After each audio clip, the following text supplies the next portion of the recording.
The Switch has been on the receiving end of a number of really awesome indie games as of late, but Nintendo doesn't want you to forget about the rest of their cool indie catalog, games you may have missed out on from yesteryear, as they continue to push really good eShop promotions.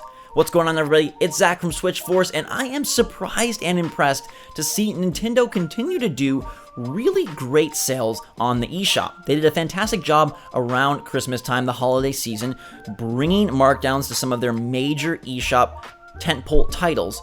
But here they are bringing us a weird and wonderful sale, drawing fresh attention to games that might be a good fresh fit for your Switch. So this one started a couple of days ago. It runs until February 6th, and it's definitely both weird and wonderful, but it's home to a couple of gems that I have to highlight for you. Now, before we even get to my picks, I gotta highlight Snake Pass, because this is one of the OG eShop games that Gabe and I were just fascinated by. I definitely liked it a lot more than he did, but at $7.99, I think it is worth picking up as a physics-based snake platform puzzler, wrapping yourself around poles and platforms, trying to gather all the collectibles and move your little snake guy as best you possibly can. At this point, it's probably not worth $20. There is so much successful, incredible, really awesome stuff on the eShop, but at $7.99, I would feel crazy if I didn't at least point this out. It's got a lot of SwitchForce lore, and it's one of the first games that we played, and man, it's a snake, and it's not a pass at $7.99. But my first pick, honestly, if we're going to go and say what is the best out of this sale, looking across all the titles, it's Crawl. Crawl was criminally overlooked, I think, in the first year of Nintendo Switch. It is a competitive couch game that is a heck of a lot of fun. The concept is unique at first blush, and probably why this game did get passed over. It seems like just any other dungeon crawler, or maybe a roguelike, or something of that sort. But really, it's very unique, because you play competitively with your friends. One person gets to be venturing through the dungeon, everyone else controlling monsters. And if you kill the person who is the hero, then someone new gets to take over that role, and then everyone else is filling in to be the monsters. So you're going through and trying to collect money, items, and beat these rooms, while at the same time you're using your points to build better monsters. Eventually it culminates in a boss battle where everyone gets to help control the boss versus the single hero. It's just really unique, really fun, and really addictive. It's very replayable because it's a constant back and forth of like, I'm the hero, now I'm not. It can be a little frustrating if you get sort of stuck out of being the hero, but as long as you're building your monsters, that seesaw will flip back in your direction, and you'll have a chance to win. I think it's awesome. It's $9.74, a limited sale, but still getting over $5 off this one.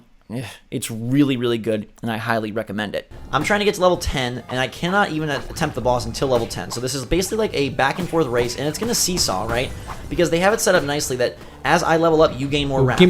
No, do not hit Zach. No. And between the rounds, you'll use that wrath to upgrade your monsters, and that is the best way to beat me. So it's a nice like push-pull, like I said. It really works out quite well. I'm level 4. This is Zach, good. do me a favor. Go to another room. I can't leave yet. Oh, okay. Oh my god, I'm about to die. Dang it. Okay, so now my guts and blood pour out, and this guy is the new human man. Okay. This is cool. I like this. So he's in a shop. This is the only room where we can't hurt him. I really want to hurt him, though. He's going to buy stuff. There's spells. There's weaponry. We just kind of follow him around.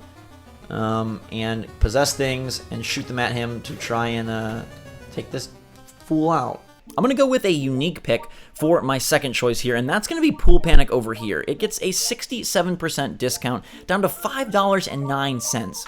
Now, this game is real weird, so bear with me. You are a cue ball doing your best to knock all the other balls into their holes. But it's far more creative than that, and there is just so much pizzazz packed into this one. You will be wandering around all sorts of unique environments. It has a really cool overworld map, so if you liked World of Light or even what New Super Mario Bros. U Deluxe does with their maps, this one is better. There is just so much quirkiness, so much craziness going on, and you honestly don't have to like pool or billiards whatsoever. It plays out in, I guess, a similar fashion, given that you are hitting a ball around and trying to knock others, but it's much more of a creative, quirky puzzle game than it is a pool title. So you're using billiard balls, but they move, they run around, they eat stuff, they get scared, They stomp and jump and scream. It's just really crazy and really creative, and there are a ton of levels, a ton of challenges. Some of them will be over in 20, 30 seconds. Some of them will take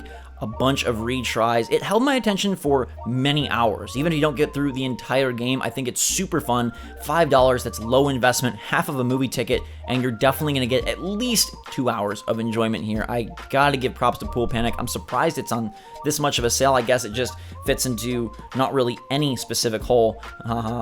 Good pun there, Zach. But it's really, really worth your time, and I recommend it. My third pick would be back up here at the top, Lovers in a Dangerous Space-Time. Now, this is one that I was very late to the party. It's been out on other consoles, but me and my girlfriend were looking for something new to play after getting all of the 3 stars on Overcooked levels. So we went to Lovers in a Dangerous Space-Time. It's $8.99 from $15, so you're saving about $6.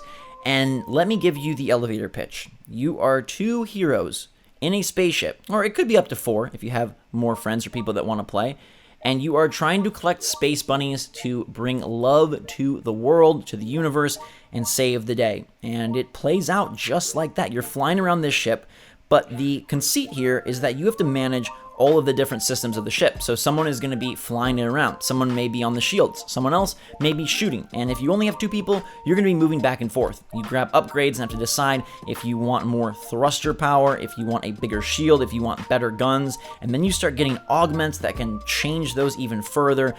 It's very crazy. It starts off pretty simply, but it quickly evolves. It's something that's manageable and doesn't feel crazy, so you could get anyone, a non-gamer, to play, but there's enough fun, enough challenge, and enough cool mechanics there that even a hardcore gamer like myself will be really into it. I think it is a hidden gem. It's a sleeper if you do have someone to play with, whether they are a significant other, or someone younger, someone older, or even just a friend. It's a little bit mindless, but it's very different, and I liked it a lot.